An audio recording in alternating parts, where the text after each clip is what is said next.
there is a moment of profound, quiet severity, a silent reckoning. It is the point where the hidden contract you made with the world finally expires. The realization is not loud, it is the deep, echoing silence that settles when you accept that no external force, no friend, no authority, no lover is coming to validate your worth or rescue you from your pain.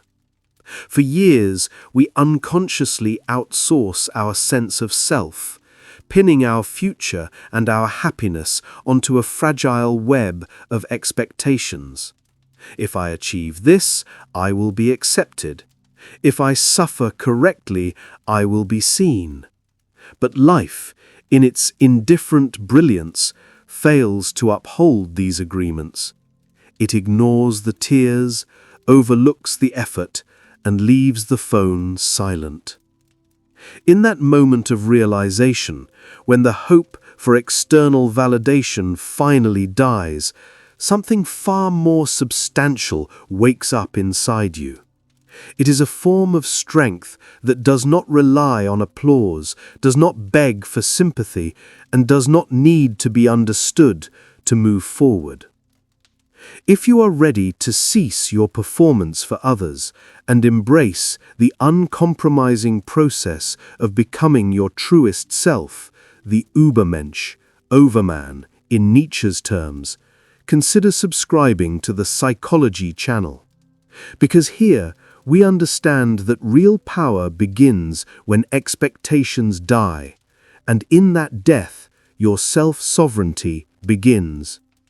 We are often driven by a deeply ingrained fantasy that our internal suffering is universally legible and therefore deserving of universal intervention.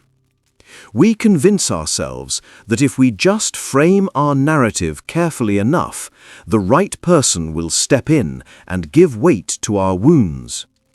But this soft hope is a lie we tell ourselves to avoid the stark responsibility of self-authorship.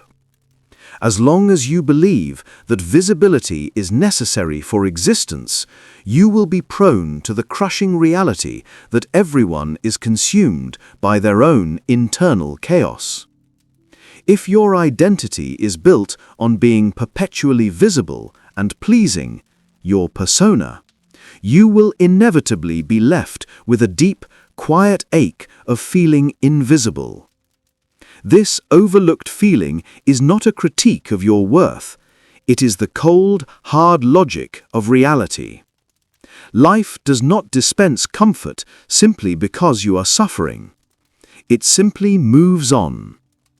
We mistakenly learned early on that our pain should be a currency for care. But life rewards self-mastery, not self-pity.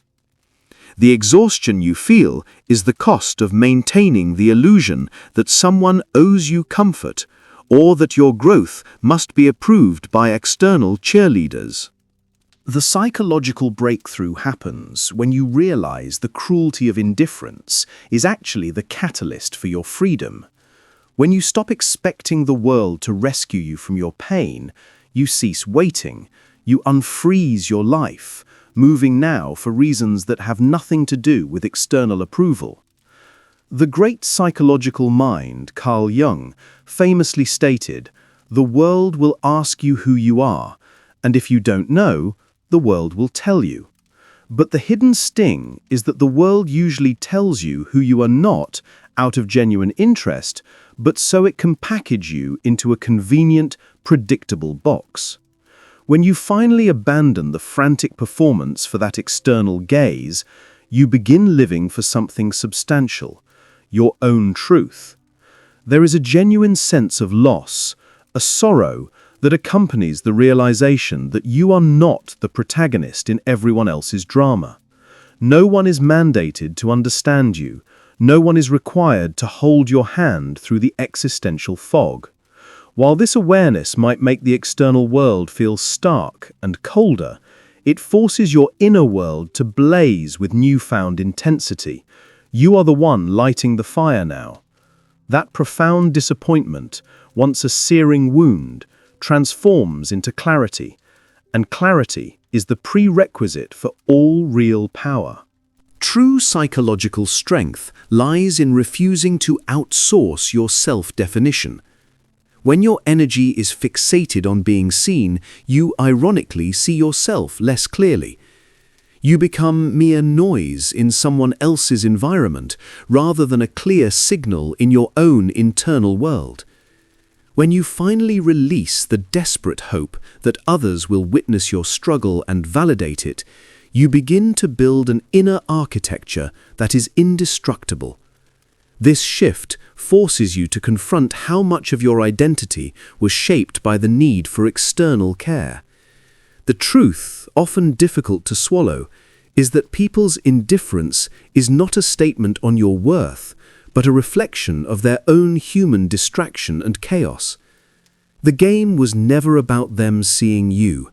It was always about you waking up to the fact that you have been the sole, continuous witness to the full weight of your existence. This insight is not a curse. It is the gift of autonomy.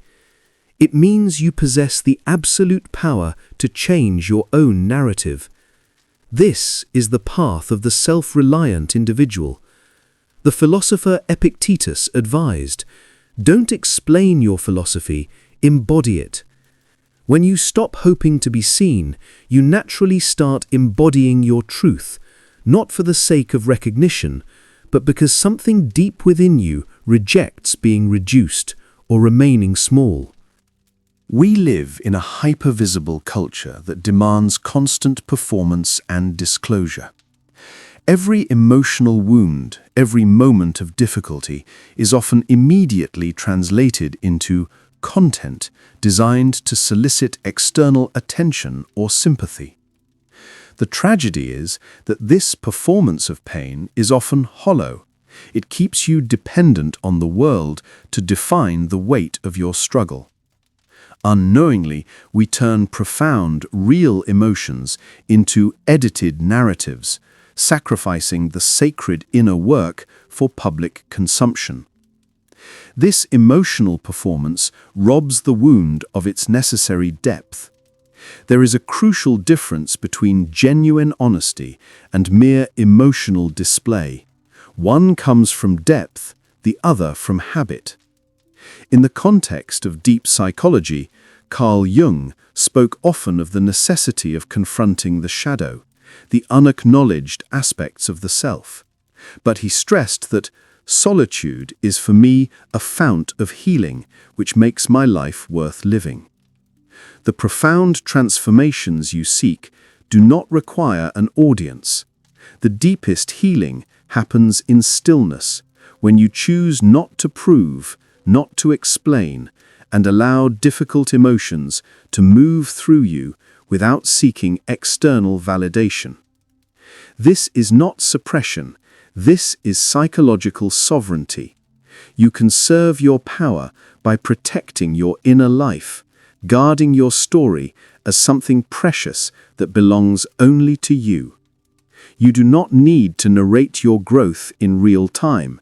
You let the results of your quiet inner work speak later.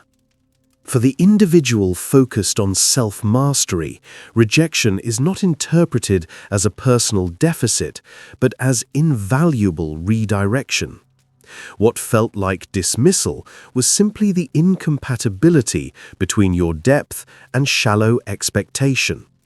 You were misunderstood, not because you failed to express yourself, but because you operate on a frequency most people are not tuned to. This does not make you wrong, it makes you rare. The great trap is the belief that your value requires you to be easily legible to others.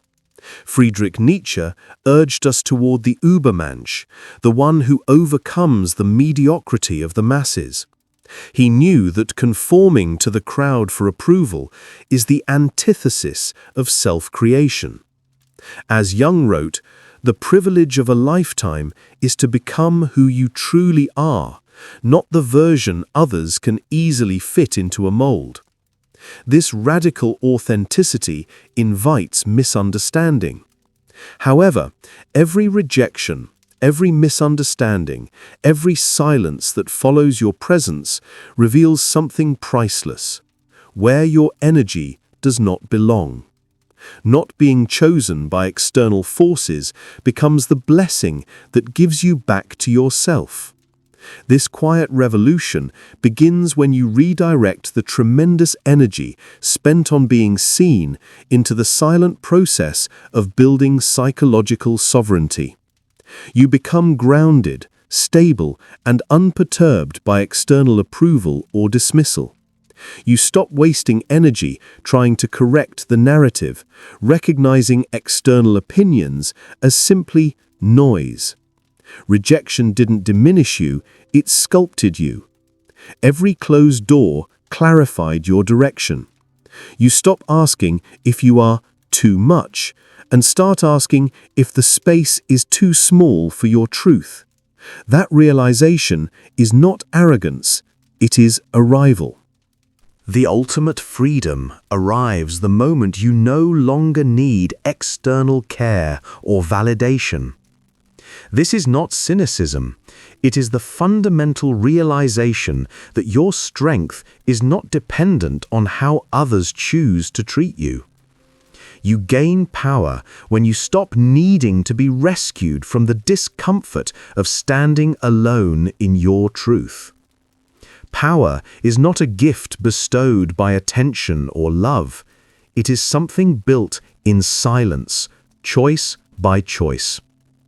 When you stop craving emotional resources from others, you become your own source. Carl Jung called to accept oneself completely the most terrifying thing. This new power begins with that radical self-acceptance of your fears, your unmet needs, and the possibility that you may never be understood or loved exactly as you wish.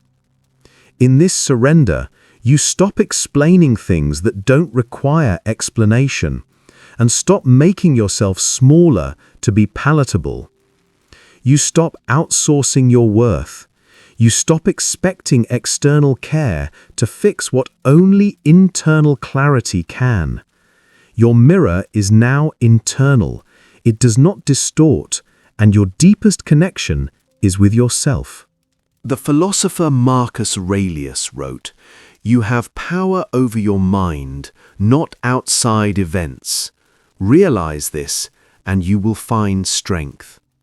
You redirect all the energy previously hooked on who notices you or who stays. You transform pain into discipline, silence into strategy, and disappointment into design. You are no longer waiting to be carried forward. You have become the current. This grounded strength is forged in the moment you stop needing others to meet you and instead meet yourself where you are. You become someone whose boundaries and direction are unshakable, someone who doesn't crumble when the applause stops because you never built your rhythm around their noise. You do not need to be followed to know where you are going.